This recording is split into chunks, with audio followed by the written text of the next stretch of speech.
ಹಾಸನ ಜಿಲ್ಲೆಯ ಹೆಸರು ಹಾಸನಾಂಬೆ ದೇವಿಯ ಹೆಸರಿನಿಂದ ಬಂದಿದೆ ಎಂದು ನಂಬಲಾಗುತ್ತದೆ.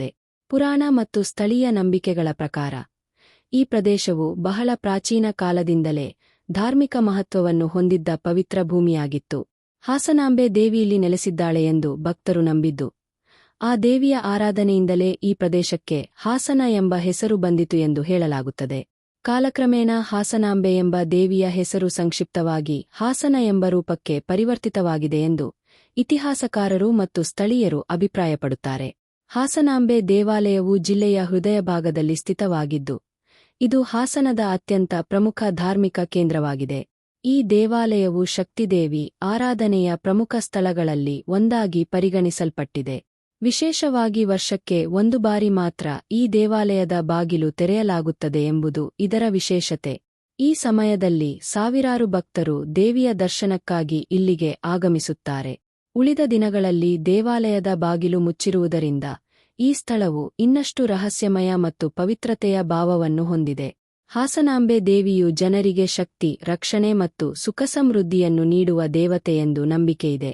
ಭಕ್ತರು ದೇವಿಯ ದರ್ಶನದಿಂದ ತಮ್ಮ ಜೀವನದ ಸಂಕಷ್ಟಗಳು ದೂರವಾಗುತ್ತವೆ ಎಂಬ ಭರವಸೆಯಿಂದ ಇಲ್ಲಿ ಪೂಜೆ ಸಲ್ಲಿಸುತ್ತಾರೆ. ಹಬ್ಬದ ಸಮಯದಲ್ಲಿ ನಡೆಯುವ ಜಾತ್ರೆ ಮತ್ತು ಧಾರ್ಮಿಕ ಕಾರ್ಯಕ್ರಮಗಳು ಹಾಸನ ಜಿಲ್ಲೆಯ ಸಾಂಸ್ಕೃತಿಕ ವೈಭವವನ್ನು ಪ್ರತಿಬಿಂಬಿಸುತ್ತವೆ. ಹೀಗಾಗಿ ಹಾಸನ ಜಿಲ್ಲೆಯ ಹೆಸರು ಕೇವಲ ಒಂದು ಸ್ಥಳದ ಗುರುತು ಮಾತ್ರವಲ್ಲ, ಅದು ಭಕ್ತಿ, ನಂಬಿಕೆ ಮತ್ತು ಧಾರ್ಮಿಕ ಪರಂಪರೆಯ ಸಂಕೇತವಾಗಿದೆ. ಹಾಸನಾಂಬೆ ದೇವಿಯ ಆಶೀರ್ವಾದದಿಂದಲೇ ಈ ಪ್ರದೇಶವು ಹಾಸನ ಎಂಬ ಹೆಸರಿನಿಂದ ಪ್ರಸಿದ್ಧಿಯಾಗಿ ಇಂದಿಗೂ ಕರ್ನಾಟಕದ ಪ್ರಮುಖ ಧಾರ್ಮಿಕ ಮತ್ತು ಸಾಂಸ್ಕೃತಿಕ ಕೇಂದ್ರವಾಗಿ ಗುರುತಿಸಿಕೊಂಡಿದೆ. ಹಾಸನ ಪ್ರದೇಶದ ಇತಿಹಾಸವು ಅತ್ಯಂತ ಪ್ರಾಚೀನವಾಗಿದ್ದು, ಇದು ಅನೇಕ ರಾಜವಂಶಗಳ ಆಳ್ವಿಕೆ ಮತ್ತು ಸಾಂಸ್ಕೃತಿಕ ಬೆಳವಣಿಗೆಗಳ ಮೂಲಕ ರೂಪುಗೊಂಡಿದೆ. ಪ್ರಾಚೀನ ಕಾಲದಲ್ಲಿ ಹಾಸನ ಪ್ರದೇಶವು ಪಶ್ಚಿಮ ಗಂಗರ ಆಳ್ವಿಕೆಗೆ ಒಳಪಟ್ಟಿತ್ತು. ಗಂಗರ ಕಾಲದಲ್ಲಿ ಈ ಪ್ರದೇಶದಲ್ಲಿ ಜೈನ ಧರ್ಮವು ಹೆಚ್ಚಿನ ಪ್ರಭಾವವನ್ನು ಹೊಂದಿತ್ತು. ಜೈನ ತತ್ವದ ಪ್ರಚಾರಕ್ಕಾಗಿ ಅನೇಕ ಜೈನ ಬಸದಿಗಳು ಮತ್ತು ಧಾರ್ಮಿಕ ಕೇಂದ್ರಗಳು ನಿರ್ಮಾಣಗೊಂಡವು. ಈ ಅವಧಿಯಲ್ಲಿ ಧಾರ್ಮಿಕ ಸಹಿಷ್ಣುತೆ ಮತ್ತು ಸಾಂಸ್ಕೃತಿಕ ಸಮೃದ್ಧಿ ಬೆಳವಣಿಗೆಯಾದವು. ನಂತರ ಹಾಸನ ಪ್ರದೇಶವು ಚೋಳರ ಆಡಳಿತಕ್ಕೆ ಒಳಪಟ್ಟಿತು. 10ನೇ ರಿಂದ 12ನೇ ಶತಮಾನದವರೆಗೆ ಚೋಳರು ಈ ಪ್ರದೇಶವನ್ನು ಆಳಿದರು. ಅವರ ಆಡಳಿತದಲ್ಲಿ ಕೃಷಿ ವ್ಯವಸ್ಥೆ ಉತ್ತಮಗೊಂಡಿತು ಮತ್ತು ನೀರಾವರಿ ಯೋಜನೆಗಳಿಗೆ ಹೆಚ್ಚಿನ ಮಹತ್ವ ನೀಡಲಾಯಿತು. ಜೊತೆಗೆ ದೇವಾಲಯಗಳ ನಿರ್ಮಾಣಕ್ಕೂ ಉತ್ತೇಜನ ದೊರೆಯಿತು. ಗ್ರಾಮೀಣ ಆಡಳಿತ ವ್ಯವಸ್ಥೆಯು ಸಹ ಸುಧಾರಿತ ರೂಪವನ್ನು ಪಡೆದುಕೊಂಡಿತು. ಚೋಳರ ನಂತರ ಈ ಪ್ರದೇಶವು ತನ್ನ ಸುವರ್ಣಯುಗವನ್ನು ಕಂಡದ್ದು ಹೊಯ್ಸಳ ಸಾಮ್ರಾಜ್ಯದ ಕಾಲದಲ್ಲಿ. 11ನೇ ರಿಂದ 14ನೇ ಶತಮಾನದವರೆಗೆ ಹೊಯ್ಸಳರು ಹಾಸನ ಪ್ರದೇಶವನ್ನು ಆಳಿದರು. ಈ ಕಾಲದಲ್ಲಿ ಹಾಸನವು ಹೊಯ್ಸಳ ಸಾಮ್ರಾಜ್ಯದ ಪ್ರಮುಖ ಕೇಂದ್ರವಾಗಿ ಬೆಳೆಯಿತು. ಬೇಲೂರು ಮತ್ತು ಹಳೇಬೀಡು ಈ ಸಾಮ್ರಾಜ್ಯದ ಪ್ರಮುಖ ರಾಜಧಾನಿಗಳಾಗಿದ್ದವು. ಈ ಅವಧಿಯಲ್ಲಿ ಕಲೆ, ಸಾಹಿತ್ಯ, ಧರ್ಮ ಮತ್ತು ವಾಸ್ತುಶಿಲ್ಪವು ಅತ್ಯುನ್ನತ ಮಟ್ಟಕ್ಕೆ ಬೆಳೆಯಿತು. ಹೊಯ್ಸಳರ ಆಡಳಿತವು ಸಾಂಸ್ಕೃತಿಕವಾಗಿ ಹಾಸನವನ್ನು ವಿಶ್ವಪ್ರಸಿದ್ಧಗೊಳಿಸಿತು. ಈ ಕಾಲದ ಅತ್ಯಂತ ಮಹತ್ವದ ಕೊಡುಗೆಯಾಗಿ ಹೊಯ್ಸಳ ದೇವಾಲಯಗಳು ನಿರ್ಮಾಣಗೊಂಡವು. ಬೇಲೂರಿನ ಚೆನ್ನಕೇಶವ ದೇವಾಲಯ ಮತ್ತು ಹಳೇಬೀಡಿನ ಹೊಯ್ಸಳೇಶ್ವರ ದೇವಾಲಯ ಇವು ಹೊಯ್ಸಳರ ಶಿಲ್ಪಕಲೆಯ ಅತ್ಯುತ್ತಮ ಉದಾಹರಣೆಗಳಾಗಿವೆ. ಈ ದೇವಾಲಯಗಳ ಗೋಡೆಗಳಲ್ಲಿ ಕೆತ್ತಲಾಗಿರುವ ಸೂಕ್ಷ್ಮಶಿಲ್ಪಗಳು, ದೇವತೆಗಳ ಮೂರ್ತಿಗಳು ಮತ್ತು ಪುರಾಣ ಕಥೆಗಳ ಚಿತ್ರಣಗಳು ಇಂದಿಗೂ ವಿಶ್ವದ ಪ್ರವಾಸಿಗರನ್ನು ಆಕರ್ಷಿಸುತ್ತವೆ. ಹೊಯ್ಸಳರ ಪತನದ ನಂತರ ಹಾಸನ ಪ್ರದೇಶವು ವಿಜಯನಗರ ಸಾಮ್ರಾಜ್ಯದ ಆಡಳಿತಕ್ಕೆ ಸೇರಿತು. ಈ ಅವಧಿಯಲ್ಲಿ ಕೃಷಿ, ವ್ಯಾಪಾರ ಮತ್ತು ಧಾರ್ಮಿಕ ಚಟುವಟಿಕೆಗಳು ಮತ್ತಷ್ಟು ಅಭಿವೃದ್ಧಿ ಹೊಂದಿದವು. ವಿಜಯನಗರದ ಆಡಳಿತವು ಪ್ರದೇಶದ ಆರ್ಥಿಕ ಸ್ಥಿರತೆಯನ್ನು ಬಲಪಡಿಸಿತು ಮತ್ತು ಜನಜೀವನದಲ್ಲಿ ಸುಧಾರಣೆ ತಂದಿತು. ವಿಜಯನಗರ ಸಾಮ್ರಾಜ್ಯದ ನಂತರ ಹಾಸನ ಪ್ರದೇಶವು ಮೈಸೂರು ಒಡೆಯರ ಆಡಳಿತಕ್ಕೆ ಒಳಪಟ್ಟಿತು. ಈ ಕಾಲದಲ್ಲಿ ಶಿಕ್ಷಣ, ರಸ್ತೆ ನಿರ್ಮಾಣ ಮತ್ತು ಆಡಳಿತ ವ್ಯವಸ್ಥೆಗೆ ಹೆಚ್ಚಿನ ಉತ್ತೇಜನ ನೀಡಲಾಯಿತು. ಕೃಷಿ ಮತ್ತು ಸಾರ್ವಜನಿಕ ಕಲ್ಯಾಣ ಕಾರ್ಯಗಳಿಗೆ ಸಹ ಒಡೆಯರು ವಿಶೇಷ ಗಮನ ಹರಿಸಿದರು. 18ನೇ ಶತಮಾನದಲ್ಲಿ ಹಾಸನ ಪ್ರದೇಶವು ಹೈದರ್ ಅಲಿ ಮತ್ತು ಟಿಪ್ಪು ಸುಲ್ತಾನ್ ಆಡಳಿತದ ಭಾಗವಾಯಿತು. ಈ ಕಾಲದಲ್ಲಿ ಹಾಸನವು ಮೈಸೂರು ರಾಜ್ಯದ ಪ್ರಮುಖ ಭಾಗವಾಗಿತ್ತು. ಸೈನಿಕ ವ್ಯವಸ್ಥೆ, ಕೋಟೆಗಳ ನಿರ್ಮಾಣ ಮತ್ತು ಆಡಳಿತ ಕ್ರಮಗಳಲ್ಲಿ ಮಹತ್ವದ ಬದಲಾವಣೆಗಳು ನಡೆದವು. 1799ರಲ್ಲಿ ಟಿಪ್ಪು ಸುಲ್ತಾನ್ ಮರಣದ ನಂತರ ಹಾಸನ ಪ್ರದೇಶವು ಬ್ರಿಟಿಷರ ಪ್ರಭಾವಕ್ಕೆ ಒಳಪಟ್ಟಿತು. ಬ್ರಿಟಿಷರ ಕಾಲದಲ್ಲಿ ರಸ್ತೆ, ರೈಲು ಮತ್ತು ಆಡಳಿತಾತ್ಮಕ ವ್ಯವಸ್ಥೆಗಳ ಅಭಿವೃದ್ಧಿಗೆ ಹೆಚ್ಚಿನ ಒತ್ತು ನೀಡಲಾಯಿತು. ಆಧುನಿಕ ಮೂಲಸೌಕರ್ಯಗಳ ನಿರ್ಮಾಣದಿಂದ ಹಾಸನ ಜಿಲ್ಲೆಯ ಸಂಪರ್ಕ ಮತ್ತು ಅಭಿವೃದ್ಧಿ ವೇಗವಾಗಿ ಮುಂದುವರಿಯಿತು. ಹೀಗೆ ಹಾಸನ ಜಿಲ್ಲೆಯ ಇತಿಹಾಸವು ಪಶ್ಚಿಮ ಗಂಗರಿಂದ ಆರಂಭವಾಗಿ ಚೋಳರು, ಹೊಯ್ಸಳರು, ವಿಜಯನಗರ ಸಾಮ್ರಾಜ್ಯ, ಮೈಸೂರು ಒಡೆಯರು, ಟಿಪ್ಪು ಸುಲ್ತಾನ್ ಮತ್ತು ಬ್ರಿಟಿಷರ ಕಾಲದವರೆಗೆ ಸಾಗಿದ ಸಮೃದ್ಧ ಪರಂಪರೆಯಾಗಿದೆ. ಈ ಎಲ್ಲ ಆಡಳಿತಗಳ ಕೊಡುಗೆಗಳಿಂದ ಹಾಸನವು ಇಂದಿನ ಸಾಂಸ್ಕೃತಿಕ ಮತ್ತು ಐತಿಹಾಸಿಕ ಮಹತ್ವವನ್ನು ಪಡೆದುಕೊಂಡಿದೆ. ಭಾರತದ ಸ್ವಾತಂತ್ರ್ಯ ಚಳವಳಿಯಲ್ಲಿ ಹಾಸನ ಜಿಲ್ಲೆಯ ಜನರು ಮಹತ್ವದ ಪಾತ್ರವನ್ನು ವಹಿಸಿದರು.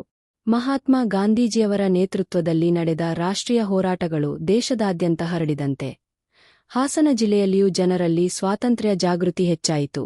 ರೈತರು, ವಿದ್ಯಾರ್ಥಿಗಳು, ಯುವಕರು ಮತ್ತು ಸಮಾಜ ಸುಧಾರಕರು ಬ್ರಿಟಿಷರ ಆಡಳಿತದ ವಿರುದ್ಧ ನಡೆದ ವಿವಿಧ ಚಳವಳಿಗಳಲ್ಲಿ ಸಕ್ರಿಯವಾಗಿ ಭಾಗವಹಿಸಿದರು. ಹಾಸನ ಜಿಲ್ಲೆಯ ಜನರು ಅಸಹಕಾರ ಚಳವಳಿ, ಉಪ್ಪಿನ ಸತ್ಯಾಗ್ರಹ ಮತ್ತು ಭಾರತ ಬಿಡಿ ಚಳವಳಿಗಳಂತಹ ಪ್ರಮುಖ ರಾಷ್ಟ್ರೀಯ ಹೋರಾಟಗಳಿಗೆ ಬೆಂಬಲ ನೀಡಿದರು. ಅನೇಕ ಸ್ಥಳಗಳಲ್ಲಿ ಸಭೆಗಳು, ಪ್ರತಿಭಟನೆಗಳು ಮತ್ತು ಜನಜಾಗೃತಿ ಕಾರ್ಯಕ್ರಮಗಳು ನಡೆಯುವ ಮೂಲಕ ಜನರಲ್ಲಿ ದೇಶಭಕ್ತಿ ಹೆಚ್ಚಿಸಲಾಯಿತು. ಈ ಹೋರಾಟಗಳು ಕೇವಲ ರಾಜಕೀಯ ಸ್ವಾತಂತ್ರ್ಯಕ್ಕಾಗಿ ಮಾತ್ರವಲ್ಲದೆ ಸಾಮಾಜಿಕ ಸುಧಾರಣೆ ಮತ್ತು ಸಮಾನತೆಯ ಸಂದೇಶವನ್ನು ನೀಡಿದವು. ಸ್ವಾತಂತ್ರ್ಯ ಹೋರಾಟದ ಜೊತೆಗೆ ಹಾಸನ ಜಿಲ್ಲೆಯ ಜನರು ಶಿಕ್ಷಣದ ಮಹತ್ವ, ಸಮಾಜದ ಸುಧಾರಣೆ ಮತ್ತು ಜಾತಿಭೇದ ನಿವಾರಣೆಯಂತಹ ವಿಚಾರಗಳಲ್ಲಿಯೂ ಜಾಗೃತಿ ಮೂಡಿಸಿದರು. ಇದರಿಂದ ಜಿಲ್ಲೆಯ ಸಾಮಾಜಿಕ ಚಿಂತನೆಗಳಲ್ಲಿ ದೊಡ್ಡ ಬದಲಾವಣೆಗಳು ಕಂಡುಬಂದವು. ಹೀಗೆ ಹಾಸನ ಜಿಲ್ಲೆಯ ಸ್ವಾತಂತ್ರ್ಯ ಹೋರಾಟವು ದೇಶದ ಸ್ವಾತಂತ್ರ್ಯಕ್ಕೆ ಕೊಡುಗೆ ನೀಡಿದಷ್ಟೇ ಅಲ್ಲ, ಜನರಲ್ಲಿ ರಾಷ್ಟ್ರೀಯ ಜಾಗೃತಿ, ಏಕತೆ ಮತ್ತು ಸಾಮಾಜಿಕ ಸುಧಾರಣೆಯ ಭಾವನೆಯನ್ನು ಬೆಳೆಸುವಲ್ಲಿ ಪ್ರಮುಖ ಪಾತ್ರ ವಹಿಸಿತು. ಹಾಸನ ಜಿಲ್ಲೆಯ ಆರ್ಥಿಕತೆಯ ಮುಖ್ಯ ಆಧಾರ ಕೃಷಿಯೇ ಆಗಿದೆ. ಈ ಜಿಲ್ಲೆಯ ಭೂಮಿಯು ಫಲವತ್ತಾಗಿದ್ದು, ಪಶ್ಚಿಮ ಘಟ್ಟಗಳ ಮಳೆ ಮತ್ತು ಸೂಕ್ತ ಹವಾಮಾನದಿಂದ ಕೃಷಿ ಚಟುವಟಿಕೆಗಳು ಸಮೃದ್ಧವಾಗಿ ನಡೆಯುತ್ತವೆ. ವಿಶೇಷವಾಗಿ ಜಿಲ್ಲೆಯ ಮಲೆನಾಡು ಪ್ರದೇಶದಲ್ಲಿ ಕಾಫಿ ಬೆಳೆ ಪ್ರಮುಖ ಸ್ಥಾನವನ್ನು ಹೊಂದಿದೆ. ಹಸಿರು ಬೆಟ್ಟಗಳು ಮತ್ತು ತಂಪಾದ ವಾತಾವರಣ ಕಾಫಿ ಬೆಳೆಗೆ ಅತ್ಯಂತ ಅನುಕೂಲಕರವಾಗಿದ್ದು, ಹಾಸನ ಜಿಲ್ಲೆಯ ಕಾಫಿ ಉತ್ಪಾದನೆ ರಾಜ್ಯದಲ್ಲೇ ಪ್ರಮುಖವಾಗಿದೆ. ಕಾಫಿಯ ಜೊತೆಗೆ ಮೆಣಸು, ಏಲಕ್ಕಿ, ಅಕ್ಕಿ ಮತ್ತು ತೆಂಗು ಕೂಡ ಈ ಜಿಲ್ಲೆಯ ಪ್ರಮುಖ ಬೆಳೆಗಳಾಗಿವೆ. ಮೆಣಸು ಮತ್ತು ಏಲಕ್ಕಿ ಹಾಸನ ಜಿಲ್ಲೆಯ ರೈತರಿಗೆ ಉತ್ತಮ ಆದಾಯ ನೀಡುವ ನಗದು ಬೆಳೆಗಳಾಗಿವೆ. ಭತ್ತ ಮತ್ತು ತೆಂಗು ಬೆಳೆಗಳು ಗ್ರಾಮೀಣ ಜನರ ದಿನನಿತ್ಯದ ಆಹಾರ ಮತ್ತು ಆರ್ಥಿಕ ಅಗತ್ಯಗಳನ್ನು ಪೂರೈಸುತ್ತವೆ. ಕೃಷಿಯೇ ಜಿಲ್ಲೆಯ ಬಹುಪಾಲು ಜನರ ಜೀವನಾಧಾರವಾಗಿದ್ದು, ಸಾವಿರಾರು ರೈತ ಕುಟುಂಬಗಳು ನೇರವಾಗಿ ಕೃಷಿ ಚಟುವಟಿಕೆಗಳ ಮೇಲೆ ಅವಲಂಬಿತವಾಗಿವೆ. ಕೃಷಿಯ ಜೊತೆಗೆ ಹಾಲು ಉತ್ಪಾದನೆ, ತೋಟಗಾರಿಕೆ ಮತ್ತು ಸಣ್ಣ ಕೈಗಾರಿಕೆಗಳು ಜಿಲ್ಲೆಯ ಆರ್ಥಿಕತೆಯನ್ನು ಬಲಪಡಿಸುತ್ತಿವೆ. ಇತ್ತೀಚಿನ ವರ್ಷಗಳಲ್ಲಿ ಆಧುನಿಕ ಕೃಷಿ ವಿಧಾನಗಳು, ನೀರಾವರಿ ವ್ಯವಸ್ಥೆ ಮತ್ತು ತಂತ್ರಜ್ಞಾನ ಬಳಕೆಯಿಂದ ಕೃಷಿ ಉತ್ಪಾದನೆ ಹೆಚ್ಚಾಗಿದೆ. ಹೀಗೆ ಕೃಷಿ ಕ್ಷೇತ್ರವು ಹಾಸನ ಜಿಲ್ಲೆಯ ಆರ್ಥಿಕ ಬೆಳವಣಿಗೆಯ ಮೂಲಸ್ತಂಭವಾಗಿದ್ದು, ಜಿಲ್ಲೆಯ ಜನರ ಜೀವನಮಟ್ಟವನ್ನು ಸುಧಾರಿಸಲು ಮಹತ್ವದ ಪಾತ್ರ ವಹಿಸುತ್ತಿದೆ. ಹಾಸನ ಜಿಲ್ಲೆಯು ಕರ್ನಾಟಕದ ಅತ್ಯಂತ ಪ್ರಸಿದ್ಧ ಪ್ರವಾಸಿ ಜಿಲ್ಲೆಗಳಲ್ಲಿ ಒಂದಾಗಿದೆ. ಇಲ್ಲಿ ಇರುವ ಐತಿಹಾಸಿಕ, ಧಾರ್ಮಿಕ ಮತ್ತು ಪ್ರಕೃತಿ ಸೌಂದರ್ಯದ ತಾಣಗಳು ದೇಶ-ವಿದೇಶಗಳಿಂದ ಸಾವಿರಾರು ಪ್ರವಾಸಿಗರನ್ನು ಆಕರ್ಷಿಸುತ್ತವೆ. ಬೇಲೂರು ಹಾಸನ ಜಿಲ್ಲೆಯ ಪ್ರಮುಖ ಐತಿಹಾಸಿಕ ಸ್ಥಳವಾಗಿದ್ದು, ಹೊಯ್ಸಳರ ಕಾಲದ ಅದ್ಭುತ ಶಿಲ್ಪಕಲೆಗೆ ಪ್ರಸಿದ್ಧವಾಗಿದೆ. ಇಲ್ಲಿ ಇರುವ ಚೆನ್ನಕೇಶವ ದೇವಾಲಯವು ತನ್ನ ಸೂಕ್ಷ್ಮ ಕೆತ್ತನೆಗಳು ಮತ್ತು ಕಲಾತ್ಮಕ ವಿನ್ಯಾಸದಿಂದ ವಿಶ್ವದಾದ್ಯಂತ ಪ್ರಸಿದ್ಧಿಯಾಗಿದೆ. ಹಾಲೇಬಿದು ಹೊಯ್ಸಳರ ರಾಜಧಾನಿಯಾಗಿದ್ದು, ಹೊಯ್ಸಳೇಶ್ವರ ದೇವಾಲಯದ ಮೂಲಕ ಹೆಸರುವಾಸಿಯಾಗಿದೆ. ಈ ದೇವಾಲಯದ ಗೋಡೆಗಳ ಮೇಲೆ ಕೆತ್ತಲಾಗಿರುವ ಶಿಲ್ಪಗಳು ಹೊಯ್ಸಳರ ಕಲಾ ವೈಭವವನ್ನು ಪ್ರತಿಬಿಂಬಿಸುತ್ತವೆ. ಹಳೇಬೀಡು ಭಾರತದ ಪ್ರಮುಖ ಐತಿಹಾಸಿಕ ಸ್ಮಾರಕಗಳಲ್ಲಿ ಒಂದಾಗಿ ಗುರುತಿಸಿಕೊಂಡಿದೆ. ಶ್ರವಣಬೆಳಗೊಳ ಒಂದು ಪ್ರಮುಖ ಜೈನ ಧಾರ್ಮಿಕ ಕೇಂದ್ರವಾಗಿದ್ದು, ಭಗವಾನ್ ಬಾಹುಬಲಿಯ ಭವ್ಯ ಪ್ರತಿಮೆಗೆ ಪ್ರಸಿದ್ಧವಾಗಿದೆ. ಇಲ್ಲಿ ನಡೆಯುವ ಮಹಾಮಸ್ತಕಾಭಿಷೇಕವು ಜಗತ್ತಿನಾದ್ಯಂತ ಪ್ರಸಿದ್ಧ ಧಾರ್ಮಿಕ ಕಾರ್ಯಕ್ರಮವಾಗಿದೆ.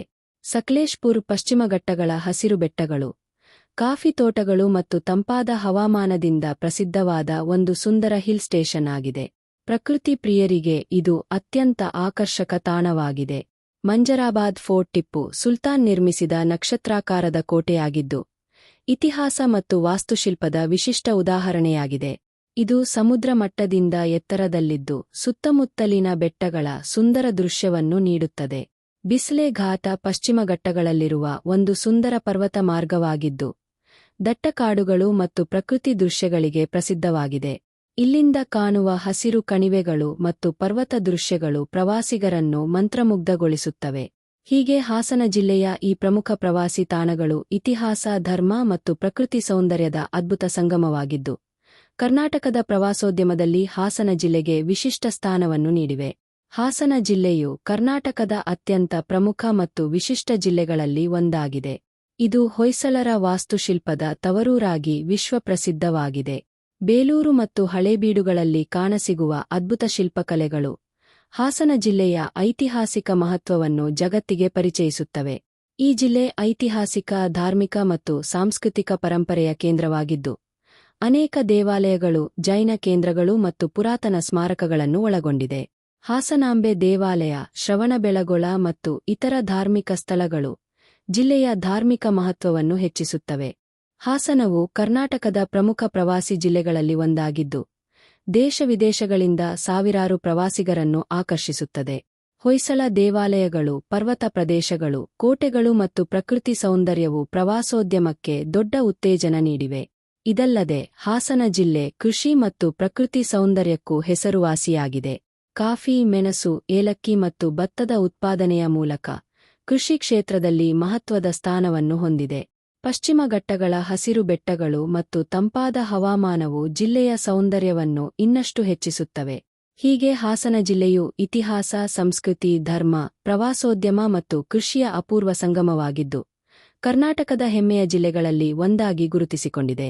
ಹಾಸನ ಜಿಲ್ಲೆಯ ಇತಿಹಾಸವನ್ನು ತಿಳಿಯಲು ಅದರ ಪ್ರವಾಸಿ ತಾಣಗಳೇ ಅತ್ಯುತ್ತಮ ಕಿಟಕಿಯಾಗಿವೆ. ಈ ಜಿಲ್ಲೆಯ ಪ್ರತಿಯೊಂದು ಸ್ಥಳವೂ ಶತಮಾನಗಳ ಇತಿಹಾಸ, ರಾಜವಂಶಗಳ ಆಡಳಿತ ಮತ್ತು ಸಾಂಸ್ಕೃತಿಕ ಬೆಳವಣಿಗೆಯ ಸಾಕ್ಷಿಯಾಗಿದೆ. ಹೊಯ್ಸಳರ ಕಾಲದಿಂದ ಆರಂಭವಾದ ಈ ಭೂಮಿಯ ವೈಭವವು ಇಂದಿಗೂ ಜೀವಂತವಾಗಿದೆ. ಹಾಸನ ಜಿಲ್ಲೆಯ ಹೃದಯ ಭಾಗವಾದ ಬೇಲೂರು ಒಂದು ಕಾಲದಲ್ಲಿ ಹೊಯ್ಸಳ ಸಾಮ್ರಾಜ್ಯದ ಪ್ರಮುಖ ಕೇಂದ್ರವಾಗಿತ್ತು. ರಾಜ ವಿಷ್ಣುವರ್ಧನನು ಚೋಳರ ವಿರುದ್ಧ ಜಯ ಸಾಧಿಸಿದ ಸ್ಮರಣಾರ್ಥವಾಗಿ ಇಲ್ಲಿ ಅದ್ಭುತವಾದ ಚೆನ್ನಕೇಶವ ದೇವಾಲಯವನ್ನು ನಿರ್ಮಿಸಿದನು. ಕಲ್ಲಿನಲ್ಲಿ ಕೆತ್ತಿದ ನೃತ್ಯಗಾರರು, ದೇವತೆಗಳು ಮತ್ತು ಪೌರಾಣಿಕ ಕಥೆಗಳ ಚಿತ್ರಣಗಳು ಇಂದಿಗೂ ಜೀವಂತವಾಗಿರುವಂತೆ ಕಾಣುತ್ತವೆ. ಈ ದೇವಾಲಯವು ಹೊಯ್ಸಳರ ಕಲೆ ಮತ್ತು ಭಕ್ತಿಯ ಸಂಕೇತವಾಗಿ ವಿಶ್ವದಾದ್ಯಂತ ಪ್ರಸಿದ್ಧಿಯಾಗಿದೆ. ಬೇಲೂರಿನಿಂದ ಸ್ವಲ್ಪ ದೂರದಲ್ಲಿರುವ ಹಳೇಬೀಡು ಒಂದು ಕಾಲದಲ್ಲಿ ಹೊಯ್ಸಳರ ರಾಜಧಾನಿಯಾಗಿತ್ತು. ಈ ನಗರವು ಸಂಪತ್ತಿನಿಂದ ತುಂಬಿದ ಮಹಾನಗರವಾಗಿದ್ದರೂ, ಕಾಲಕ್ರಮೇಣ ಯುದ್ಧಗಳು ಮತ್ತು ಆಕ್ರಮಣಗಳಿಂದ ನಾಶವಾಯಿತು. ಆದರೆ ಇಲ್ಲಿನ ಹೊಯ್ಸಳೇಶ್ವರ ದೇವಾಲಯವು ಇನ್ನೂ ಅದೇ ಘನತೆಯಿಂದ ನಿಂತಿದೆ. ದೇವಾಲಯದ ಗೋಡೆಗಳಲ್ಲಿ ಕೆತ್ತಿರುವ ಸಾವಿರಾರು ಶಿಲ್ಪಗಳು ದೇವರು, ಯುದ್ಧಗಳು, ನೃತ್ಯಗಳು ಮತ್ತು ದಿನನಿತ್ಯದ ಜೀವನದ ದೃಶ್ಯಗಳನ್ನು ಪ್ರತಿಬಿಂಬಿಸುತ್ತವೆ. ಹಳೇಬೀಡು ಇಂದು ನಾಶವಾದ ನಗರವಾದರೂ ಅದರ ಕಲೆ ಶಾಶ್ವತವಾಗಿದೆ. ಮತ್ತೊಂದು ವಿಶಿಷ್ಟ ತಾಣವಾದ ಶ್ರವಣಬೆಳಗೊಳವು ಜೈನ ಧರ್ಮದ ಪವಿತ್ರ ಕೇಂದ್ರವಾಗಿದೆ. ಇಲ್ಲಿ ಬೆಟ್ಟದ ಮೇಲೆ ನಿಂತಿರುವ 57 ಅಡಿ ಎತ್ತರದ ಬಾಹುಬಲಿ ಮೂರ್ತಿ ಶಾಂತಿ ಮತ್ತು ತ್ಯಾಗದ ಸಂಕೇತವಾಗಿದೆ. ಪಶ್ಚಿಮ ಗಂಗರ ಕಾಲದಲ್ಲಿ ನಿರ್ಮಿಸಲಾದ ಈ ಮೂರ್ತಿ 1000 ವರ್ಷಗಳಿಗೂ ಹೆಚ್ಚು ಕಾಲದಿಂದ ಭಕ್ತರಿಗೆ ಪ್ರೇರಣೆಯಾಗುತ್ತಿದೆ.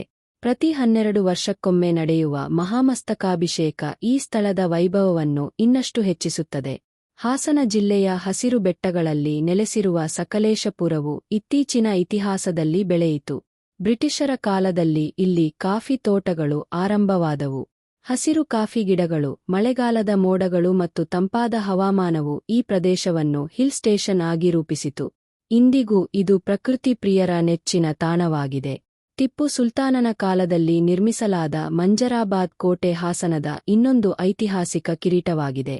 ನಕ್ಷತ್ರ ಆಕಾರದ ಈ ಕೋಟೆಯನ್ನು ಶತ್ರುಗಳ ಮೇಲೆ ನಿಗಾವಹಿಸಲು ಮತ್ತು ಪಶ್ಚಿಮ ಘಟ್ಟಗಳ ರಕ್ಷಣೆಗೆ ನಿರ್ಮಿಸಲಾಗಿತ್ತು. ಕೋಟೆಯ ಮೇಲಿನಿಂದ ಕಾಣುವ ಹಸಿರು ಕಣಿವೆಗಳು ಇಂದಿಗೂ ಪ್ರವಾಸಿಗರನ್ನು ಮಂತ್ರಮುಗ್ಧಗೊಳಿಸುತ್ತವೆ. ಪಶ್ಚಿಮ ಘಟ್ಟಗಳ ಮಧ್ಯದಲ್ಲಿರುವ ಬಿಸ್ಲೆ ಘಾಟ್ ಪ್ರಕೃತಿಯ ಅದ್ಭುತ ಕೃತಿ. ಪ್ರಾಚೀನ ಕಾಲದಲ್ಲಿ ಇದು ಕಾಡು ಮಾರ್ಗ ಮತ್ತು ವ್ಯಾಪಾರ ದಾರಿ ಆಗಿತ್ತು. ಇಂದು ಇದು ದಟ್ಟ ಅರಣ್ಯ, ಅಪರೂಪದ ಜೀವಜಾಲ ಮತ್ತು ಮೋಡಗಳಿಂದ ಆವೃತವಾದ ಬೆಟ್ಟಗಳಿಗಾಗಿ ಪ್ರಸಿದ್ಧವಾಗಿದೆ. ಹೀಗೆ ಹಾಸನ ಜಿಲ್ಲೆಯ ಪ್ರವಾಸಿ ತಾಣಗಳು ಕೇವಲ ಸ್ಥಳಗಳಲ್ಲ, ಅವು ಇತಿಹಾಸದ ಜೀವಂತ ಪುಟಗಳಾಗಿವೆ. ಹೊಯ್ಸಳರ ಶಿಲ್ಪಕಲೆ, ಜೈನ ಧರ್ಮದ ಶಾಂತಿ, ಟಿಪ್ಪು ಸುಲ್ತಾನನ ಶೌರ್ಯ ಮತ್ತು ಪ್ರಕೃತಿಯ ಸೌಂದರ್ಯ ಆಲ್ ಒಂದೇ ಭೂಮಿಯಲ್ಲಿ ಸೇರಿಕೊಂಡು ಹಾಸನವನ್ನು ಕರ್ನಾಟಕದ ಅತ್ಯಂತ ವಿಶೇಷ ಜಿಲ್ಲೆಯಾಗಿ ರೂಪಿಸಿದೆ. ಹೀಗಾಗಿ ಹಾಸನ ಜಿಲ್ಲೆಯ ಪ್ರವಾಸಿ ತಾಣಗಳು ಕೇವಲ ಪ್ರವಾಸಿ ಸ್ಥಳಗಳಲ್ಲ, ಅವು ಇತಿಹಾಸ ಮತ್ತು ಪರಂಪರೆಯ ಜೀವಂತ ಸಾಕ್ಷಿಗಳಾಗಿವೆ. ಹೊಯ್ಸಳರ ವೈಭವದ ಆಡಳಿತದಿಂದ ಹಿಡಿದು ಜೈನ ಧರ್ಮದ ಶಾಂತಿ ಸಂದೇಶದವರೆಗೆ, ಟಿಪ್ಪು ಸುಲ್ತಾನನ ಶೌರ್ಯದಿಂದ ಹಿಡಿದು ಪಶ್ಚಿಮಘಟ್ಟಗಳ ಪ್ರಕೃತಿ ಸೌಂದರ್ಯದವರೆಗೆ, ಪ್ರತಿ ಸ್ಥಳವೂ ತನ್ನದೇ ಆದ ವಿಶಿಷ್ಟ ಕಥೆಯನ್ನು ಹೇಳುತ್ತದೆ. ಬೇಲೂರು ಮತ್ತು ಹಳೇಬೀಡುಗಳ ದೇವಾಲಯಗಳು ಅಪೂರ್ವ ಶಿಲ್ಪಕಲೆಯ ವೈಭವವನ್ನು ಪ್ರತಿಬಿಂಬಿಸುತ್ತವೆ. ಶ್ರವಣಬೆಳಗೊಳವು ಆಧ್ಯಾತ್ಮಿಕ ಶಾಂತಿ ಮತ್ತು ತ್ಯಾಗದ ಸಂದೇಶವನ್ನು ನೀಡುತ್ತದೆ. ಮಂಜರಾಬಾದ್ ಕೋಟೆ ಇತಿಹಾಸದ ಸೈನಿಕ ಶಕ್ತಿಯ ನೆನಪನ್ನು ತರುತ್ತದೆ. ಸಕಲೇಶಪುರ ಮತ್ತು ಬಿಸ್ಲೆ ಘಾಟ್ ಪ್ರದೇಶಗಳು ಪ್ರಕೃತಿಯ ಶುದ್ಧ ಸೌಂದರ್ಯವನ್ನು ಪರಿಚಯಿಸುತ್ತವೆ. ಈ ಎಲ್ಲಾ ತಾಣಗಳು ಒಂದಾಗಿ ಹಾಸನ ಜಿಲ್ಲೆಯನ್ನು ಇತಿಹಾಸ, ಸಂಸ್ಕೃತಿ, ಧರ್ಮ ಮತ್ತು ಪ್ರಕೃತಿ ಸೌಂದರ್ಯದ ಅಪೂರ್ವ ಸಂಗಮವನ್ನಾಗಿ ಮಾಡಿವೆ. ಈ ಸಮೃದ್ಧ ಪರಂಪರೆ ಇಂದಿಗೂ ಸಾವಿರಾರು ಪ್ರವಾಸಿಗರನ್ನು ಆಕರ್ಷಿಸುತ್ತಿದ್ದು, ಹಾಸನದ ವೈಭವವನ್ನು ಮುಂದಿನ ಪೀಳಿಗೆಗಳಿಗೆ ಕೊಂಡೊಯ್ಯುತ್ತಿದೆ.